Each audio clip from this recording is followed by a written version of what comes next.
Welcome to Community with Closers. I'm your host, Pat Clark, and this is where closers are born. Get ready for high-energy stories, game-changing strategies, and the relentless pursuit of success. In each episode, we dissect the art of sealing the deal, celebrate triumphs, and explore the grit that defines salesmanship. This is the ultimate podcast for sales warriors ready to conquer the business battlefield. What's going on, guys? Welcome back to another amazing episode here at Community with Closers. Appreciate you guys tuning in. We are going to be talking in depth today with my buddy, Adam McChesney. Super pumped to have him on. We're going to be talking about personal brand, marketing. And so without further ado, I'm going to bring my man, Adam, on the stage. What is up, brother? Not much, man, Pat. Good to see you again, and thanks for having me on. Appreciate it. Yes, sir. Yeah, glad to have you. I know it's been a long way coming, man. We've been going back and forth and got you on here. Hopefully I'll be on yours here pretty soon as well. Yeah, we'll make it happen, man. Love it. So I want to jump into this because a lot of people are, diving into their personal brand, what they got. Because, a lot of people have a lot of unique things. And I think it's like different for people when somebody takes somebody's message and they say it in a different way, or, you're connecting with somebody different. And so it's really cool to see a lot of people like building their personal brand, coming out of their shell, doing live videos. Like, we're seeing it all right now. And so that's pretty much your background. So let's jump into your story, kind of kick us off with where you got started, how'd you get into it, and that kind of stuff. Yeah, and the whole aspect of personal brand, like I think a lot of people are getting tied to it because so many people are talking about it and not a whole lot of people know what it is. And it's a very broad term, right? There's so many different layers, which we'll dive into, I'm sure, here tonight. But my background is a little bit interesting, how I got into marketing in general. I spent 5 years in medical device sales, really right out of college up until 2020 when I left during the pandemic. And so my first job right out of college, I worked for a very small company here in St. Louis, and I had a 15-state territory. So I was traveling literally 75% of the time, spent a bunch of time up in Massachusetts and Boston because that was kind of a big hub for the products that we were selling at the time. And nobody really knew who our company was. And so we were always like trying to get in the door with like lower price, good customer service, all the stuff of like a startup type of a company. But what people started to really, really resonate with was me as an individual, because I was the one continuously showing up, and I was showing up and having to be creative outside the box because I would go to like Harvard Medical School, for example, and some of our competitors would literally have 4 reps on Harvard Medical School's campus. That's how much business that was there. And I had not only Harvard Medical School, but 15 states literally in general. So I had to maximize my time. So I kind of learned sales there along with some personal branding.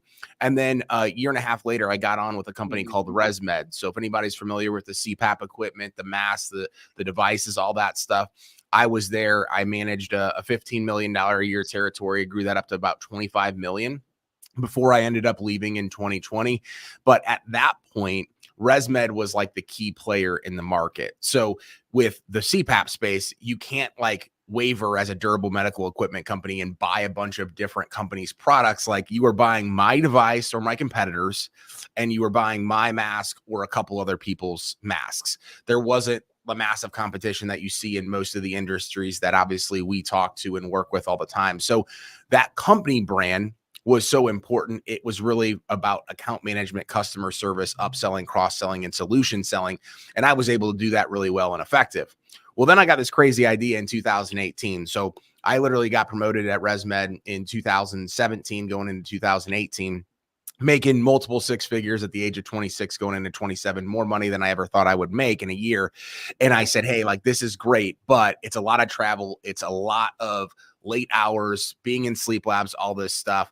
I started to think about getting into actual real estate. And so I was doing a bunch of like all of these different, searches on Google, trying to learn different aspects of real estate myself. And then I also went to Google and I typed in a search, how to make money online. And so when I made that search, I started getting targeted by all these different ads and things like that, of all the crazy stuff that anybody will find when they type that in.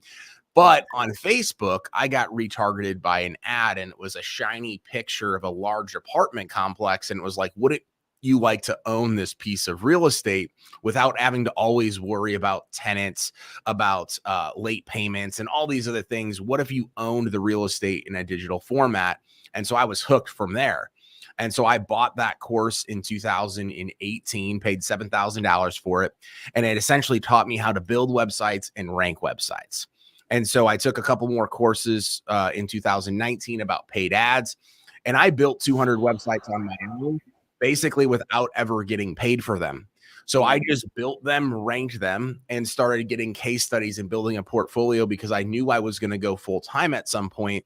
And I wanted to have like this base of case studies that most other marketing agencies didn't have. So I went full time in 2020 and then quickly realized I went from medical device sales to digital marketing, and there's hundreds of thousands of options. I got to find a way to separate myself from everyone else. And that's where personal branding came into play about 4 years ago.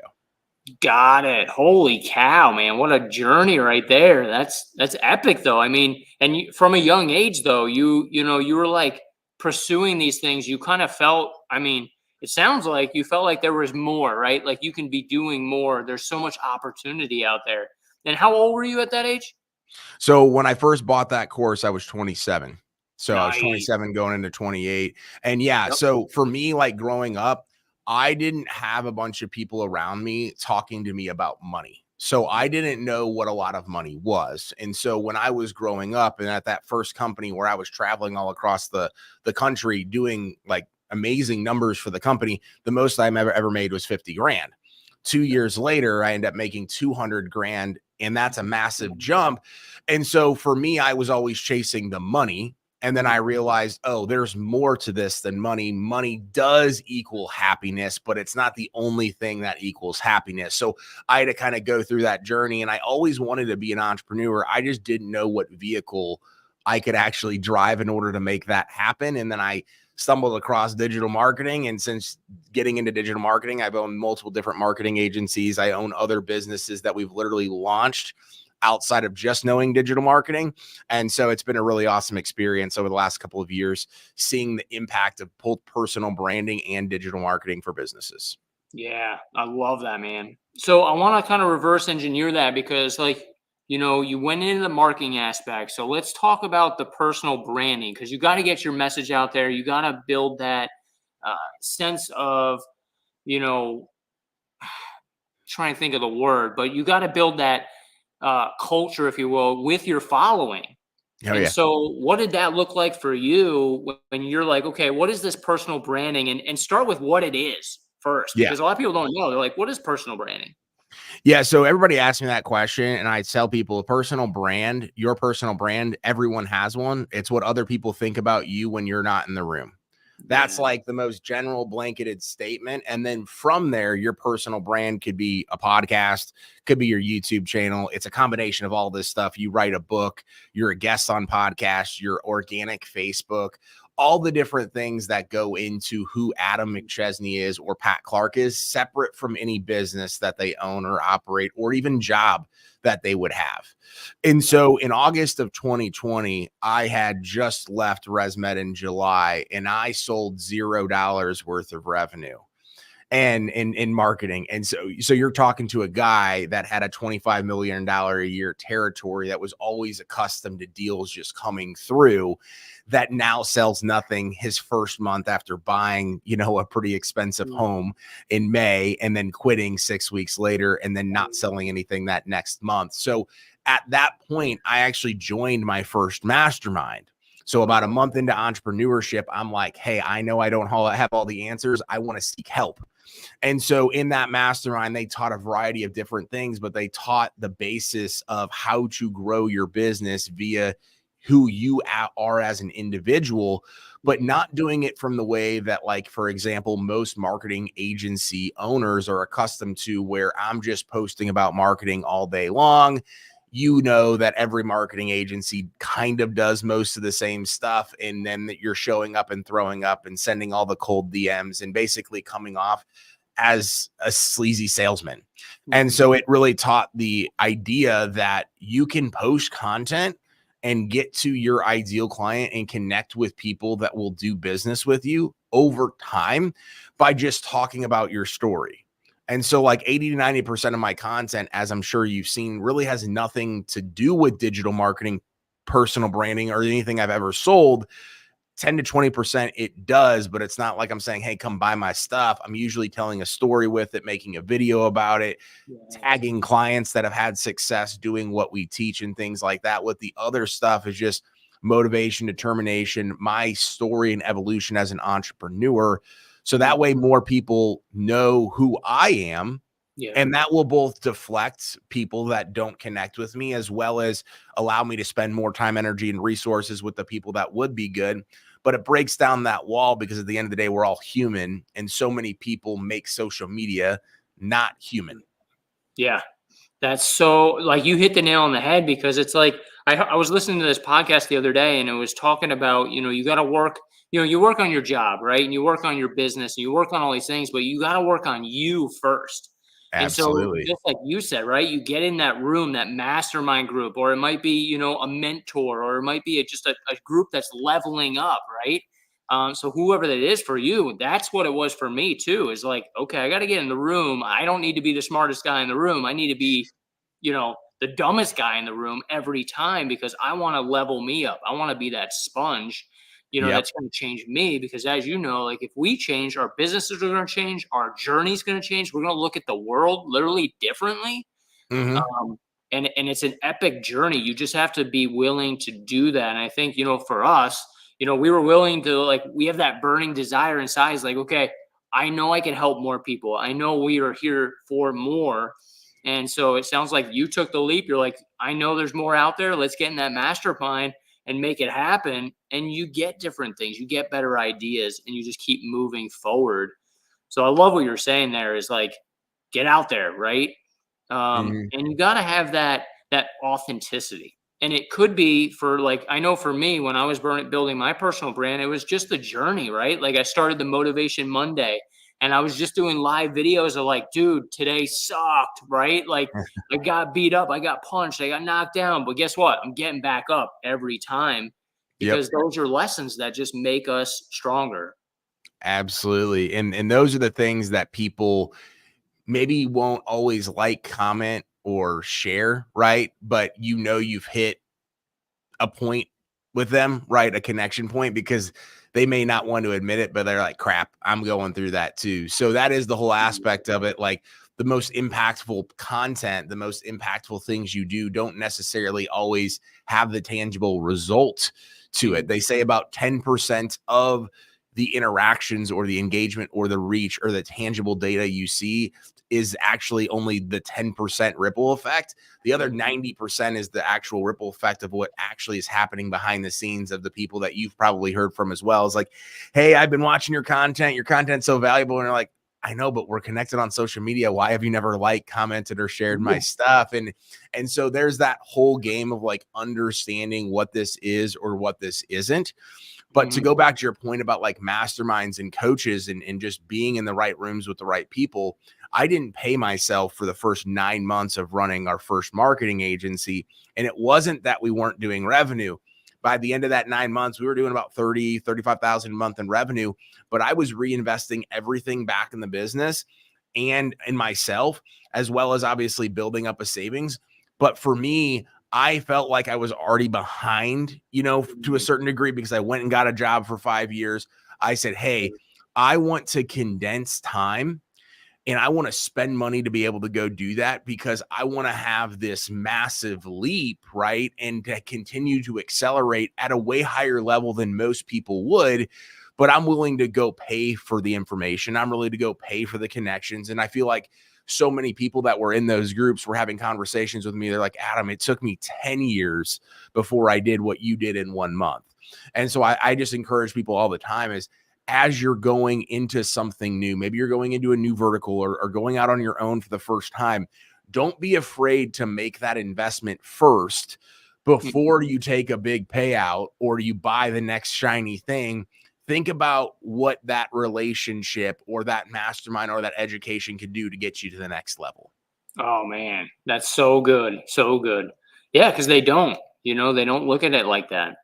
And it's amazing. It blows my mind because I'm like, man, you really got to get in some kind of group that really takes you to the next level. Like, man, I don't really need a coach right now, or I can't afford it. I'm like, you can't afford not to Yeah. get in that room, right? I Yep. remember spending it was like last $8,000, dude, in my checking account.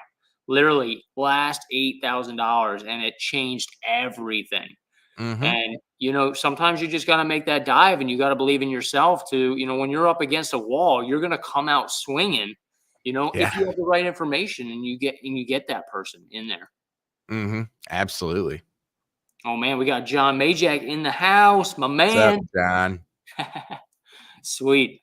But yeah, I mean, there's so much to unpack there. And I know, we got 15 minutes left. So we want to make this super impactful. So for somebody that's really working on their personal brand or getting their message out there, where do they start? Yeah. So I always tell people when that kind of comes up in conversation is take a look at the baseline of what you're currently doing right now. So what platforms are you posted on? How often are you posting? How are you getting business right now when it is directly related to like your name? Whether you're the owner of the company or a sales rep doesn't really matter, but like is it networking meetings? Is it past clients? Is it referrals? All those different types of things. So take a look at all the activity that you're doing. And I would say for like 90% of people that are out there, they usually need to go do more activity or add maybe another platform into what they're already currently doing. So me telling you to go do what I do right now is not going to solve your today issue most of the time. So before me telling you what I do, I tell people go take that audit and figure out where you're spending your time and what those results are. And then let's go figure out how to do more. You have to do more first before you really figure out what do I need to tweak from how do I make my content better? How do I write better posts? You have to do the activity first. You have to walk before you run. The same methodology comes here. Secondary to that is you need to be super hyper focused. And this helps not just for personal branding, but any marketing at all, whether it's digital, print, relationship marketing, doesn't really matter. You need to understand who your ideal clients are. When you know who your ideal client is, or if there's multiple ideal client profiles, you're then able to get tunnel vision on the types of content you write, the types of platforms you operate on, and then what your overall message is.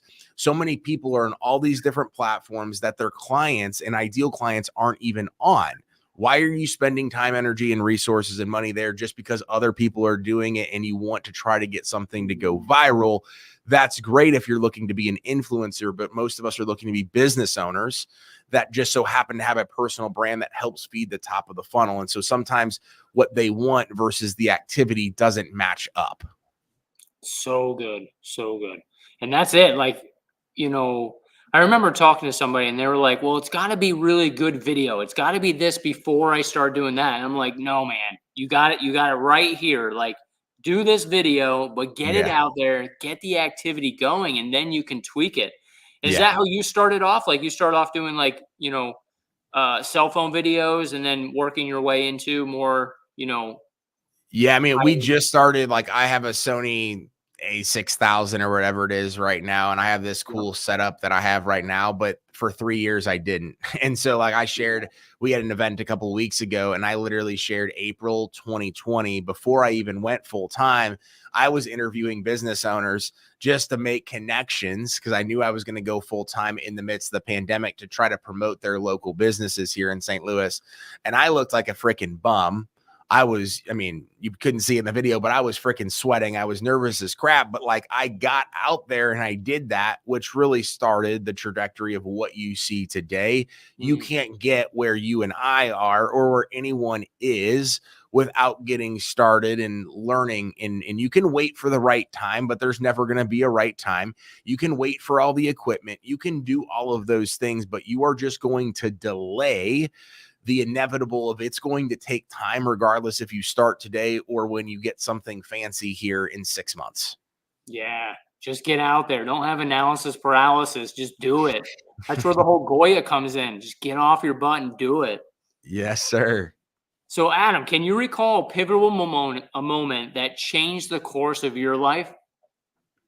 So I think I tie this back, and I actually got asked this on another podcast, similar question recently about like, what made you who you are today? And so when I was 12 years old, I got diagnosed with type 1 diabetes.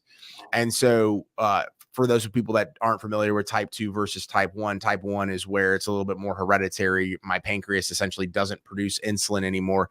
And so from a very young age, 12, I really don't remember my life prior to being a diabetic. I just don't. Like most everything that I remember from a visual standpoint right now is post that.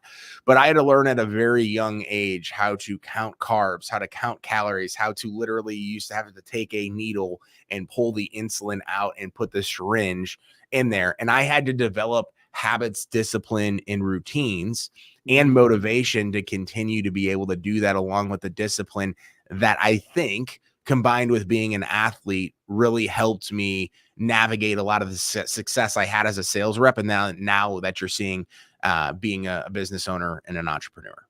Man, incredible, man.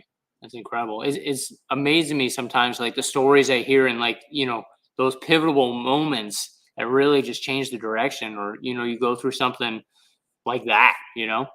Yeah. So in the marketing, so I got to talk about marketing because we had a meeting today with our marketing team, right? And with Google, and we do all kinds of different things, right? Brand Blaster, there's all kinds of new things going on with marketing, and I know with your marketing background, a lot of people are like, dude, I'm getting calls the last 2 weeks, like it's slow, like it's dead stop. What do I do, right? And so Google, that's the way it works. People go, it's July. I'm like, calm down. It's July. If you didn't market 30 to 60 days before, you're going to be slow like that. That's kind of your fault there, guy. Right.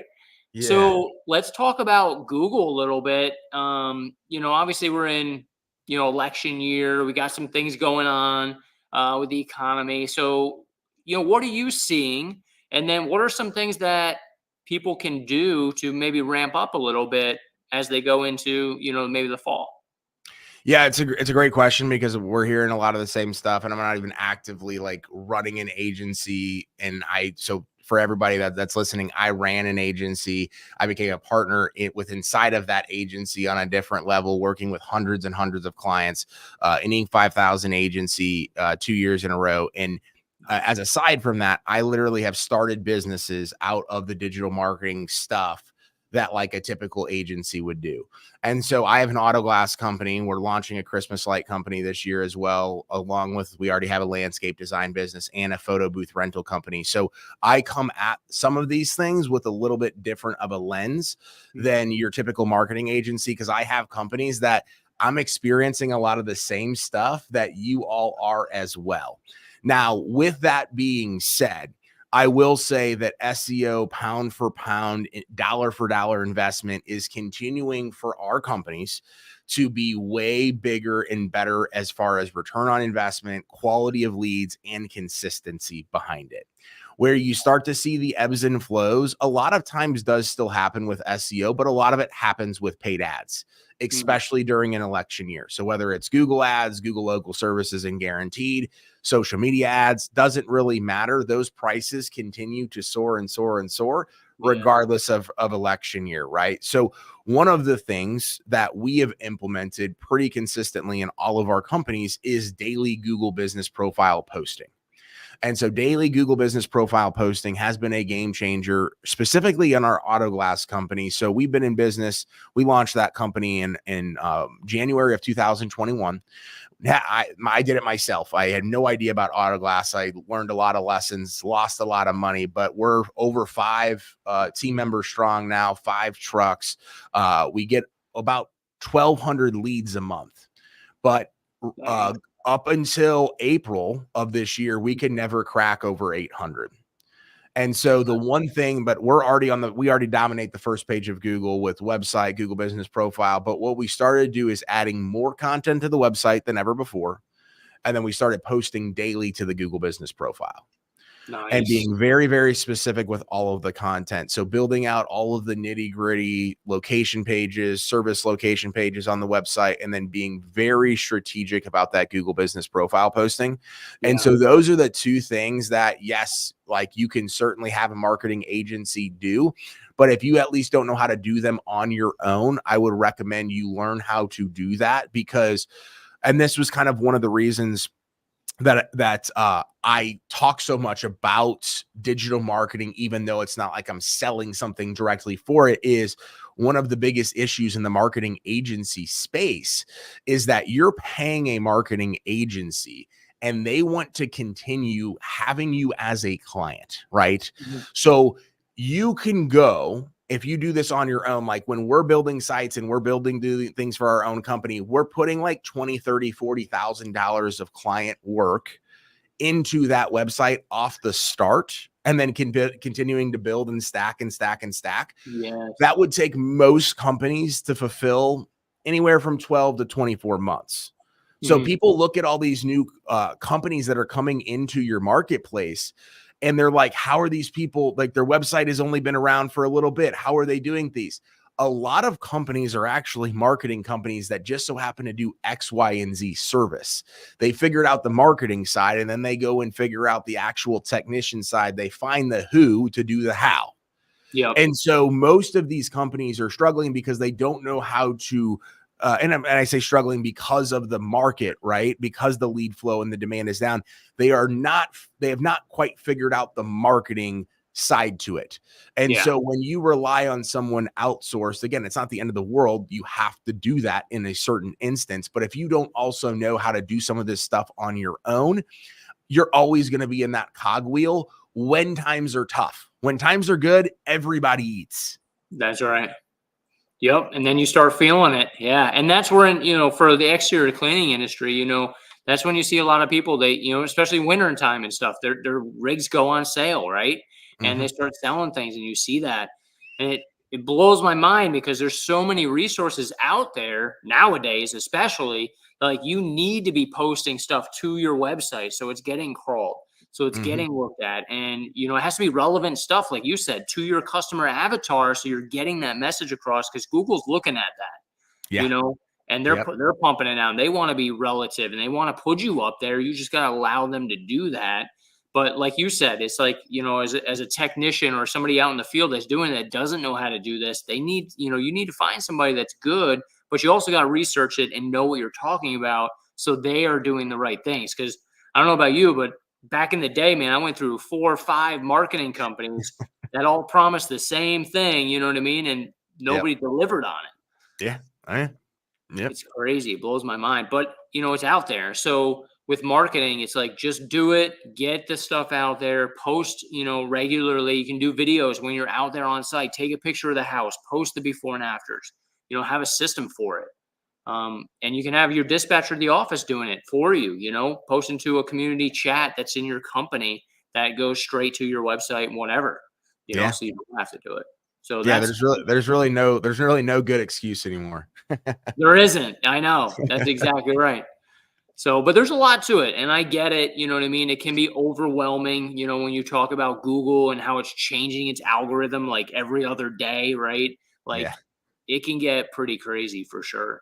Oh yeah. Yeah. No, it definitely can. Yeah. All right. So a couple more questions here before we wrap it up. So how? Well, I was just say, how do you handle stress and maintain a work-life balance? You got this work-life balance thing, so we always got to touch on it on one of these episodes. Yeah.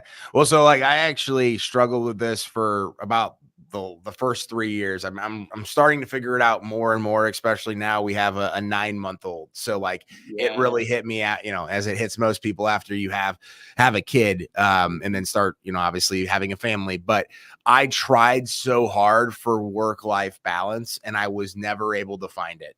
And so one of my mentors and coaches talks about work-life harmony, and just harmony where it's like at some points in your year, right, there's going to be different fluctuation. The business might need you a little bit more here. Family life, like after we had, Murphy, like Q4 was basically like, hey, I'm all hands on deck here, right? And so as long as you're aware and understanding that there's going to be those ebbs and flows in certain areas, then I think you are going to be able to achieve that. But if you're always working for work-life balance, there's always going to be one over the other that's there. And then you're going to be like, I'm crushing it here, but I'm not here. And you're going to be disappointed with yourself. Oh man, that's so good. That's so good because you hear people talk about it all the time and it's like it's not possible, Mm. right? So I love the harmony thing that you touch on because that's the reality. You go through seasons. And Mhm. so, you get your spouse on board and you're like, "Look, we're going through this season right now. It might be all hands on, right?" Yeah.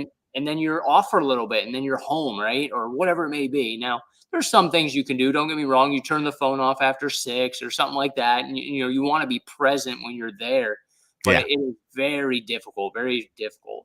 I know for me, it's like, man, I'm always thinking like, how do we get the next thing? Who do I gotta, build up this week, and you're Yeah. having those conversations and it might be an early day or a late day, but you go through those seasons for sure. Oh, yeah. Love that, man. All right. We got one more. So can you recall a pivotal moment that changed the course of your life? So I think we talked about that one already with the diabetes. Oh yeah. So that is, yeah. So Yeah. let's scratch that. That's it. So what's a valuable life lesson you've learned from a challenging experience? That's pretty much similar too. I think it could be interpreted a little bit differently in certain instances. So like for a very, very long period of time was struggling to define what success looked like to me. Mm, And so, like, I've transitioned out of a business, if you will, that I was a part of literally for 3 years, helped build it up, do all of that stuff. No longer there. If you would yeah. have told me that would have happened this time last year, I would have thought you were crazy. Mm, And so, I think the biggest thing that I can pass along from that is I was building things that were mine but based on what other people thought it should look like and what other people told me success was. yeah. And part of that problem is I wasn't able to get super clear and define what success looked like to me. But the other aspect is I was too welcoming, not saying don't have mentors, math, like that's literally what I started this out with. But what I'm saying is you should take information, advice, feedback, etc. from those people, but don't let them have all of their hands in what they're telling you, or basically what you're telling for yourself that you want success to look like. So defining what success is to you is the only definition of success that matters. Dude, mic drop right there because that is huge. I mean, that's so true. So people, have done it to me, right? They put them self-limited beliefs on you and you don't even know it sometimes, right? But you're listening and you take it to heart and you're going that direction. That's so good. And that's a good exercise to sit down. I know Hunter Blue does an amazing job, right? Of like really what your success is going through, different exercises. Write down 10 things. What is 10 things of, winning for you, right? What are 10 failures? What if you don't do these 10 things? What will happen? What are the consequences, right? And so there's so much things Mm. that, that you can do to find out, what your true success is. And I think that's where we'll leave it off, man, because dude, I was in a small mastermind. It was pretty cool because it was different. It was like 15 minutes every day. And we were on a call and they're like, every morning you had to say your why. And I was like, I was stressing Mm. out. I'm like, is this truly my why? Right. And your why can change. Your definition of success will change as you grow and your mindset changes and you grow. And so it was stressful in the beginning, but I was like, I locked it in, man. And that was it. Every morning I said my why. And you got to live and Awesome. breathe it. So, Absolutely.